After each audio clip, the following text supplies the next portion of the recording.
আউযুবিল্লাহি মিনাশ শাইতানির রাজিম। বিসমিল্লাহির রাহমানির রাহিম। সূরা নূহ আয়াত 2। সে বলেছিল, হে আমার সম্প্রদায়, আমি তো তোমাদের জন্য স্পষ্ট সতর্ককারী। আয়াতের তাফসীর।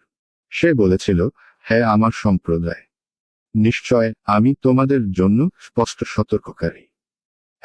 এক আল্লাহর আযাব সম্বন্ধে, যদি তোমরা ঈমান না আনো।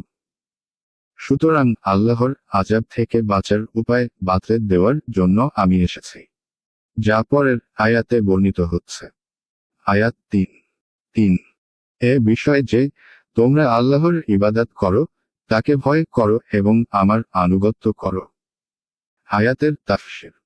এই বিষয় যে, তোমরা আল্লাহর উপাসনা করো, 1, ও তাকে ভয় করো, 2, এবং আমার আনুগত্য করো, 3, এবং তোমরা শিরক ত্যাগ করো। কেবলমাত্র এক আল্লাহরই ইবাদত করো। 2, আল্লাহর অবাধ্যতা করা হতে দূরে থাকো।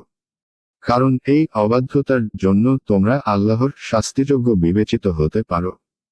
3, অর্থাৎ আমি তোমাদেরকে যে কথার আদেশ করব, তাতে তোমরা আমার আনুগত্য করো।